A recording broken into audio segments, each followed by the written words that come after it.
tentang dua hal yang jadi kesalahan finansial saya terbesar ketika saya berumur 22 tahun atau pada saat saya kerja pertama.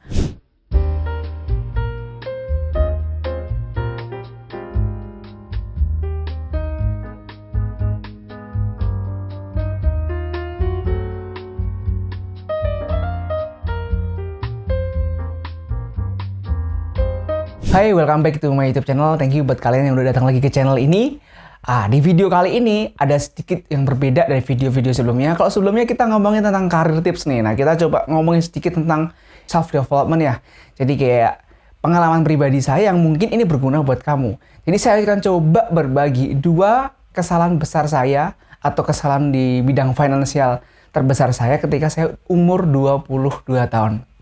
Jadi kenapa nih Bang 22 tahun? Jadi kenapa 22 tahun? Karena 22 tahun itu adalah tahun dimana saya mulai pertama kali bekerja dari yang sebelumnya fresh graduate yang setiap hari masih berjuang untuk mencari rupiah dalam nominal yang cukup kecil, lalu bekerja. Jadi kayak masa-masa transisi lah ya, dari kalian yang sebelumnya fresh, sibuk nyari kerja dengan uang terbatas, tiba-tiba kalian bekerja, terus kalian mendapat uang setiap bulan yang notabene itu cukup besar. Nah, saya mau bagiin dua kesalahan besar tentang finansial di usia-usia itu. Jadi mungkin buat kalian para millennials yang saat ini seusia dengan saya nih, atau mungkin kalian juga fresh graduate yang baru aja kerja terus tiba-tiba dapat gaji, terus kalian bingung nih mau ngapain nih tentang gajinya nih. Saya akan coba sharing. Jadi disclaimer dulu ya, ini saya nggak merekomendasikan kalian harus seperti apa, kalian harus gini atau harus gitu, tapi saya coba untuk membagikan apa sih sesuatu yang pernah saya alamin dan saya rasa itu sebenarnya buruk, tapi hal buruk itu saya harapkan jangan sampai kejadian di kalian. Jadi at least ketika kalian udah kerja, kalian lebih baik lah daripada saya. Oke?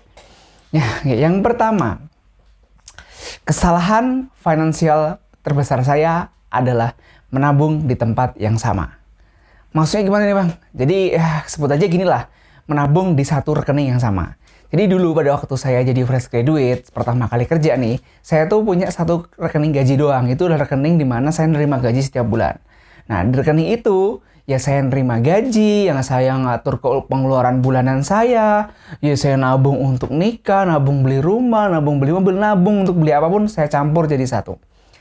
Lah, emang masalahnya di mana kalau punya satu rekening? Nah, sebenarnya masalahnya nggak begitu signifikan atau nggak begitu complicated asalkan kalian disiplin dalam melakukan pengeluaran uang ya. Nah, jadi masalah banyak sekali fresh graduate atau orang-orang yang baru aja kerja itu masih belum bisa ngatur uang dengan benar, karena ya yang biasanya kan uangnya terbatas nih, anak kos, anak kuliah berapa sih saldo rekening. Nah, tiba-tiba saldo rekeningnya naik sekitar yang mungkin 10 atau 20 kali lipat lah. Kali jadi, wah ini saya mau beli apa nih. Apakah itu salah? Enggak juga sih. Jadi selama masih dalam batas normal itu nggak masalah. Nah, kembali lagi ke satu rekening. Kenapa satu rekening itu nggak bagus? Jadi gini, itu nggak bagusnya gini. Yang pertama, ketika kalian naruh semua uang kalian di satu rekening yang sama, entah itu uang tabungan, entah itu pengeluaran bulanan, entah itu uang apapun itu, kalian taruh di rekening itu. Secara tidak langsung, kalau kalian membuka m-banking atau mungkin mobile banking kalian akan melihat nominal yang cukup besar loh. Jadi dulu tuh saya tabung tuh di satu rekening nih. Ya semuanya saya tabung. Itu berjalan cukup lama, hampir sekitar 2 tahun mungkin ya. Iya 2 tahun saya tabung di rekening yang sama, dan ketika saya buka rekening, saya nggak pernah sama sekali ngelihat nominal yang kecil. Nah, dari situlah saya mulai suka untuk membeli suatu barang-barang yang mungkin itu nggak penting dan nggak perlu, dan menurut saya ya itu hanya sekedar iseng-iseng doang. Saya beli, atau saya mengeluarkan uang, ambillah di ATM sekian, habis ambil lagi ya. Kenapa saya memiliki habit seperti itu? Ya karena saya ngelihat uang di ATM saya itu banyak. Tanpa saya sadarin, di situ adalah uang gabungan. Jadi uang gabungan, entah itu uang tabungan saya untuk mau merit atau untuk beli ini, beli itu saya taruh jadi satu. Jadi saya mikirnya masih banyak, nanti ini bisa dikurangin, masih dikurangin. Nah, ternyata ketika saya melakukan habit seperti itu, setelah jalan 2 tahun tuh saya baru sadar, kok tabungan saya dari tahun pertama saya kerja sampai tahun kedua cuma segini doang ya. Padahal gaji bulanan saya sekian, SPT tahunan saya sekian. Harusnya saya punya segini dong. Nah, setelah saya usut gitu ternyata ya masalahnya itu tadi. Saya menaruh semua itu di satu kantong. Jadi begitu saya mengambil uang di kantong itu, ya uangnya itu pasti ada terus. Cuma di situ nggak kebagi-bagi. Jadi buat kalian fresh graduate yang baru pertama kali kerja, dulu tuh kalian pernah dengar kan kayak bukan pepatah ya, orang bilang gini, nyari uang itu susah, tapi lebih susah lagi memanage uang itu. Jadi ibarat orang tuh perjuang dulu nih nyari uang, habis kamu udah dapat uang, perjuanganmu nggak sampai di situ dong, kamu harus belajar lagi namanya manage uang. Nah itu nggak sedikit juga yang gagal atau mungkin sampai waduh malah nggak dapat apa-apa dalam 1 tahun bekerja seperti itu. Jadi saya sarankan kalau kalian pertama kali kerja, terus pertama kali menerima gaji, atau mungkin saat ini lah tahun pertama kalian, atau tahun kedua, atau tahun ketiga, masih belum terlambat. Kalau kalian mau nabung, kalau mau misah-misahin uang, saya sarankan jangan pakai di satu rekening yang sama. At least kalian tuh punya 2. Yang pertama rekening kalian menerima gaji, yang kedua yang kalian pakai untuk saving. Entah itu nanti kalian bagi sendirilah untuk orang tua, untuk beli tanah, untuk beli rumah. Bebas, depend on you, bebas gitu. Jadi itu poin yang pertama. Nah, kesalahan finansial yang kedua ketika saya umur 22 adalah buta investasi. Kenapa seperti itu? Kalau menurut saya anak muda tuh wajib banget yang namanya tahu investasi. Jadi banyak sekali anak muda di zaman saya dulu, nggak tahu ya, atau karena mungkin saya doang ya. Itu saya tuh nggak tahu investasi apapun. Saya nggak tahu saham saat itu. Saya nggak tahu reksadana. Saya nggak tahu emas. Saya nggak tahu tanah. Saya nggak tahu rumah. Yang saya tahu tuh cuma ya investasi tuh macam-macam, ada ini ada itu. Tapi ya saya sekedar tahu doang. Saya nggak paham. Oh kalau saya investasikan kan uang saya akan seperti ini. Uang saya akan jadi gini. Nanti kelebihannya ini, kekurangannya ini. Itu penting banget loh ternyata.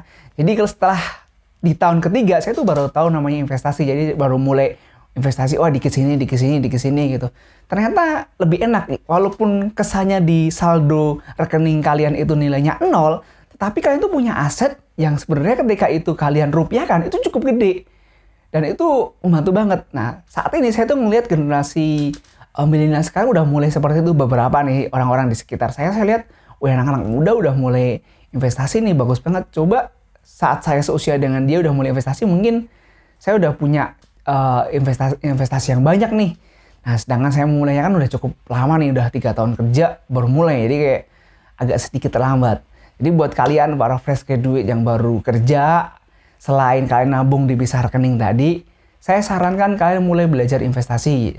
Sarankan juga belajarlah di investasi yang resikonya rendah dulu ya. Jadi sambil belajar nanti jangan terlalu ngejar ambisi untuk dapat cuan gede nih. Nah, nanti kalian belajar sesuatu yang memiliki resiko yang tinggi. Karena investasi itu pada prinsipnya ada yang resikonya gede, ada resikonya kecil, ada yang gainnya gede, sama gainnya kecil. Ya itu berbanding lurus. Kalau kalian pengen dapat cuan yang gede, ya resikonya pasti gede dong. Kalau kalian pengen cuan yang nggak begitu gede, ya resikonya kecil.